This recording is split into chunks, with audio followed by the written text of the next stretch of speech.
Di video kali ini, saya akan menceritakan tentang sejarah berdirinya Kerajaan Ternate dan Tidore. Seperti apa ceritanya?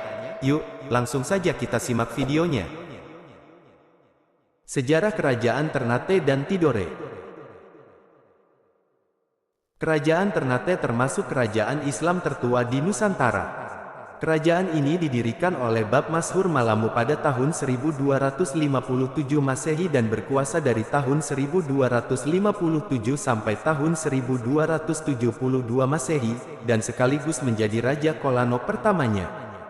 Kesultanan Ternate memiliki peran penting di kawasan timur Nusantara antara abad ke-13 hingga abad ke-17. Kesultanan Tidore berpusat di Tidore, Maluku Utara. Berdiri pada tahun 1322, pada masa jayanya, sekitar abad ke-16 sampai abad ke-18 kesultanan ini menguasai sebagian besar Halmahera Selatan, Pulau Buru, Ambon, dan banyak pulau di pesisir Papua Barat. Raja pertama Tidore yang menggunakan gelar Sultan adalah Ciriliyati atau Jamaluddin yang memerintah dari tahun 1495 sampai tahun 1512. Sebelumnya tidak terdapat catatan sejarah siapa raja yang berkuasa sebelum Ciriliyati.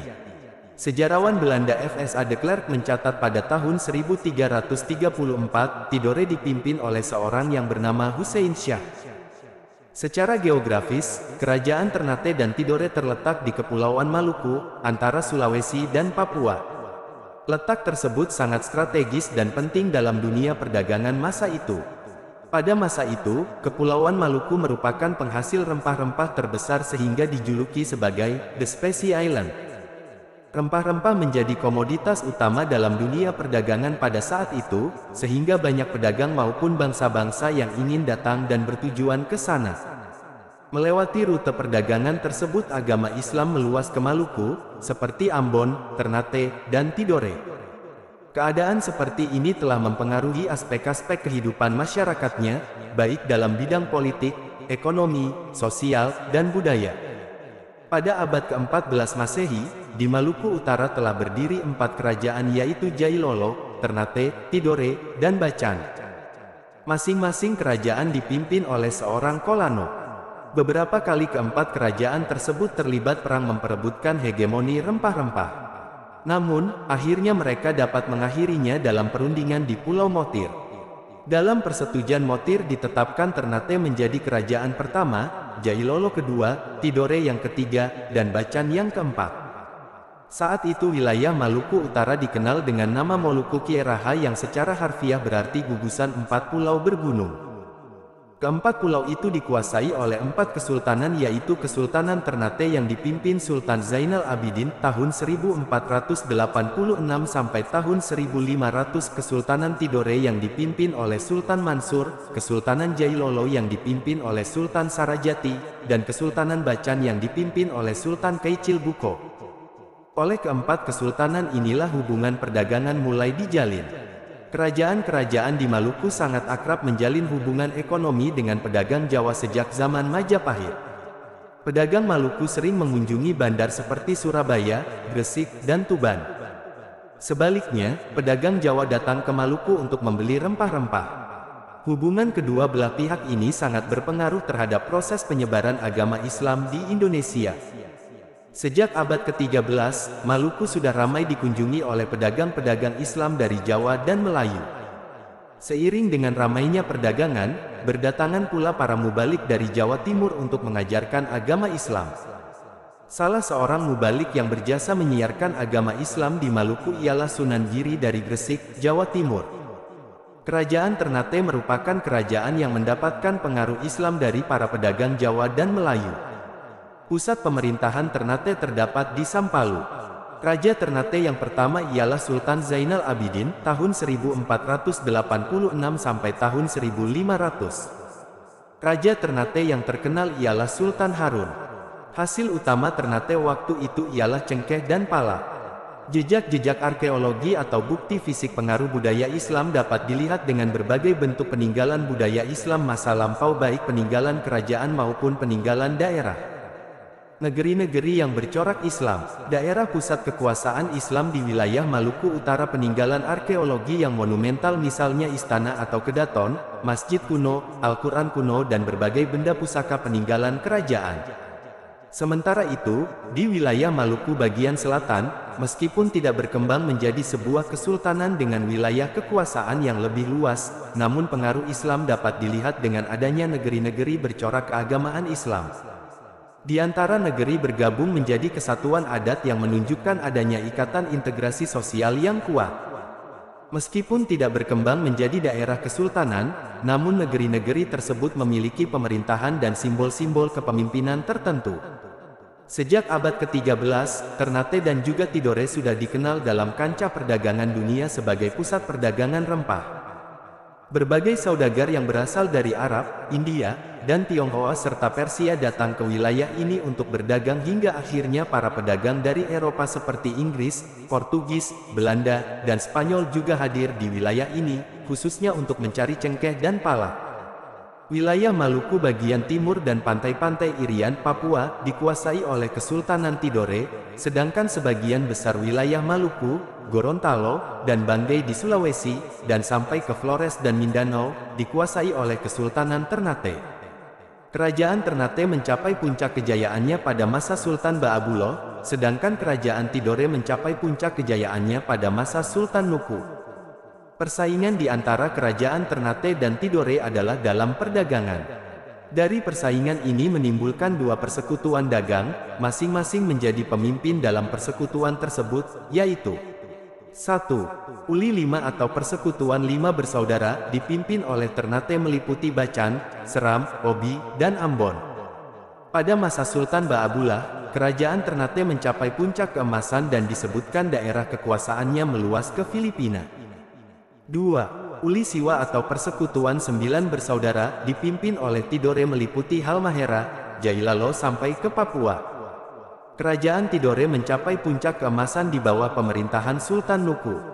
Kerajaan-kerajaan Islam lainnya yang berkembang adalah Kesultanan Palembang yang didirikan oleh Ki Gedeng Suro, Kerajaan Bima di daerah bagian timur Sumbawa, dengan rajanya Lakai, Siak Sri Indrapura yang didirikan oleh Sultan Abdul Jalil Rahmat Syah, dan masih banyak lagi kerajaan Islam kecil lainnya di Indonesia.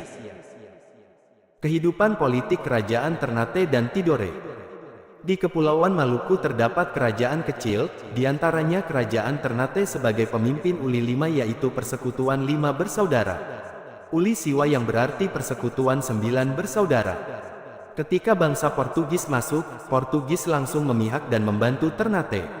Hal ini dikarenakan Portugis mengira Ternate lebih kuat. Begitu pula bangsa Spanyol memihak Tidore, akhirnya terjadilah peperangan antara dua bangsa kulit untuk menyelesaikan. Paus turun tangan dan menciptakan Perjanjian Saragossa. Dalam perjanjian tersebut bangsa Spanyol harus meninggalkan Maluku dan pindah ke Filipina, sedangkan Portugis tetap berada di Maluku. Untuk dapat memperkuat kedudukannya, Portugis mendirikan sebuah benteng yang diberi nama Benteng Santo Paulo. Namun tindakan Portugis semakin lama dibenci oleh rakyat dan para penjabat kerajaan Ternate. Oleh karena itu Sultan Hairun secara terang-terangan menentang politik monopoli dari bangsa Portugis. Sultan Ba'abullah putra Sultan Hairun bangkit menentang Portugis. Pada tahun 1575 Masehi, Portugis dapat dikalahkan dan meninggalkan benteng. Kehidupan ekonomi Kerajaan Ternate dan Tidore. Tanah di Kepulauan Maluku itu subur dan diliputi hutan rimba yang banyak memberikan hasil, diantaranya cengkeh, dan di Kepulauan Banda banyak menghasilkan pala. Pada abad ke-12 Masehi permintaan rempah-rempah meningkat, sehingga cengkeh merupakan komoditi yang penting. Pesatnya perkembangan perdagangan keluar Maluku mengakibatkan terbentuknya persekutuan. Selain itu mata pencaharian perikanan turut mendukung perekonomian masyarakat. Kehidupan sosial Kerajaan Ternate dan Tidore. Kedatangan bangsa Portugis di Kepulauan Maluku bertujuan untuk menjalin perdagangan dan mendapatkan rempah-rempah. Bangsa Portugis juga ingin mengembangkan agama Katolik. Pada tahun 1534 Masehi, agama Katolik telah mempunyai pijakan yang kuat di Halmahera, Ternate, dan Ambon, berkat kegiatan Franciscus Saverius. Seperti sudah diketahui, bahwa sebagian dari daerah Maluku terutama Ternate sebagai pusatnya, sudah masuk agama Islam. Oleh karena itu, tidak jarang perbedaan agama ini dimanfaatkan oleh orang-orang Portugis untuk memancing pertentangan antara para pemeluk agama itu. Dan bila pertentangan sudah terjadi maka pertentangan akan diperuncing lagi dengan campur tangannya orang-orang Portugis dalam bidang pemerintahan, sehingga seakan-akan merekalah yang berkuasa. Setelah masuknya kompeni Belanda di Maluku, semua orang yang sudah memeluk agama Katolik harus berganti agama menjadi Protestan. Hal ini menimbulkan masalah-masalah sosial yang sangat besar dalam kehidupan rakyat dan semakin tertekannya kehidupan rakyat. Keadaan ini menimbulkan amarah yang luar biasa dari rakyat Maluku kepada kompeni Belanda.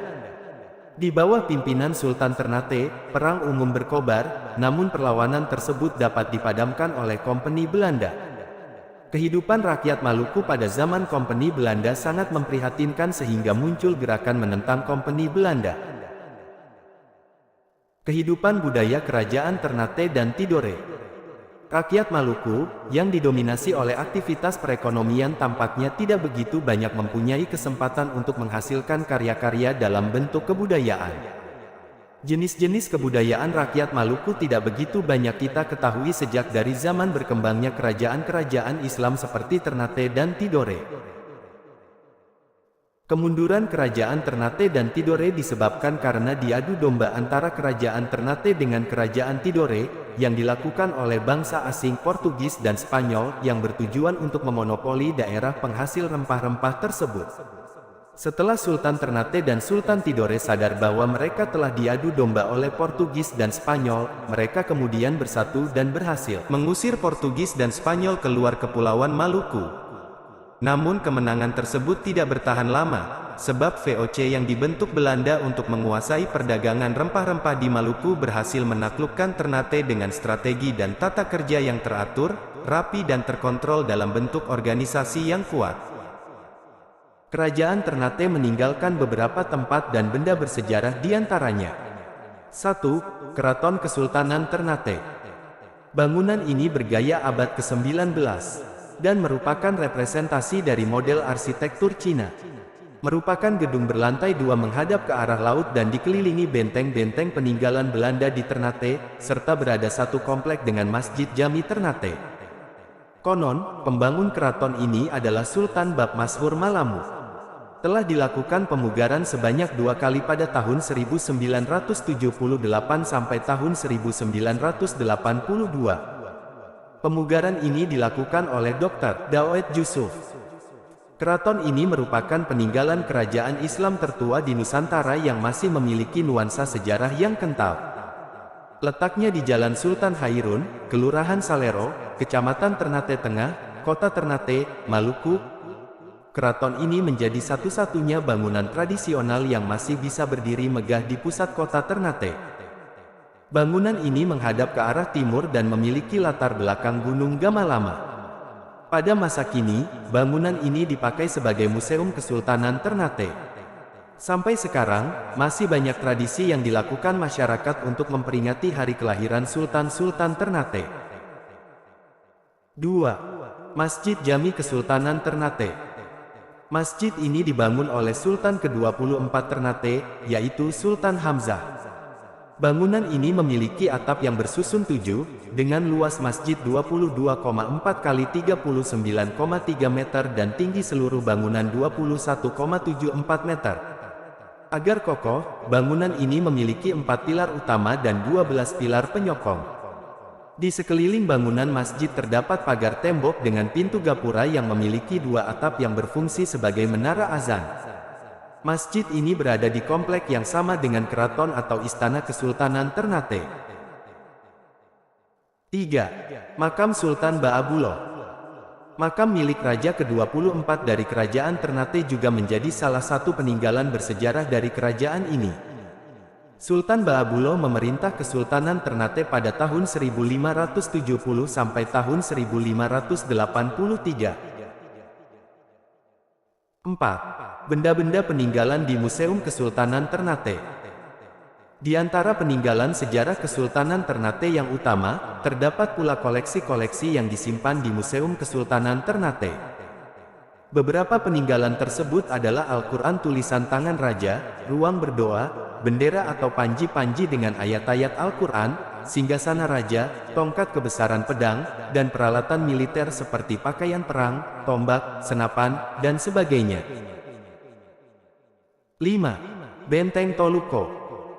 Benteng Toluco adalah benteng buatan bangsa Portugis ketika berada di Ternate dengan mengantongi izin dari Sultan Kerajaan Ternate. Benteng ini dibangun tahun 1540 atas prakarsa Panglima Francisco Serrao di sepanjang daerah Sangaji, Ternate Utara, kota Ternate. Konstruksinya terbuat dari batu kali, pecahan batu bata dan batu karang yang dicampur dengan pasir dan batuan kapur sebagai perekat. Kerajaan Tidore meninggalkan beberapa tempat dan benda bersejarah di antaranya. 1. Kadato Kie. Kadato Kie, Istana Kie, juga disebut Kedaton Tidore, adalah istana tempat bersemayamnya Sultan dari Kesultanan Tidore. Istana ini terletak di Kelurahan Soasio, Kecamatan Tidore, Kota Tidore, Kepulauan. Awal mulanya setelah konflik dengan Portugis dan Spanyol, Sultan Saifuddin atau Kecil Golovino memindahkan ibu kota ke Limau Timore, dibangunlah sebuah kedaton dengan nama Kadato Ijo yang kemudian dikenal dengan nama Fola Ijo, ini dikarenakan bangunan diwarnai hijau. Kedaton kemudian dibangun lebih luas dan permanen pada tahun 1812 pada masa Sultan Mutahidin Muhammad dan dilanjutkan sampai tahun 1856 pada masa Sultan Ahmad Saifuddin. Nama Limau Timore kemudian berubah nama menjadi Soasio seperti sekarang. Namun karena politik Belanda dan konflik Kedaton, dihancurkan pada tahun 1912 pada masa Sultan Shah Juan. Baru pada tahun 1997 dimulai pembangunan kembali atas dorongan dari Sultan Jafar Shah, dan dibangun dari tahun 2004 dan selesai pada Maret tahun 2010. 2. Benteng Tore dan Tahula. Peninggalan kerajaan Tidore yang selanjutnya adalah Benteng Tore dan Tahula. Tidak hanya tercatat sebagai peninggalan Kesultanan Tidore saja, Benteng Tore dan Tahula juga menjadi salah satu situs sejarah saat zaman penjajahan Portugis di masa lalu. Benteng Tore dan Tahula berada di lokasi yang cukup tinggi yang bernuansa keindahan laut yang memisahkan Pulau Tidore dan Pulau Halmahera serta kota Soasio. Benteng ini dibangun oleh pelaut Spanyol, Sebastiano de Elako, pada saat zaman kolonial beberapa abad lalu dan merupakan ibu kota Tidore pada saat ini. Oke teman-teman, itu tadi cerita sejarah berdirinya Kerajaan Ternate dan Tidore. Semoga bisa menambah wawasan teman-teman semua ya. Terima kasih telah menonton video ini. Jika video ini bermanfaat, teman-teman bisa like dan subscribe channel ini.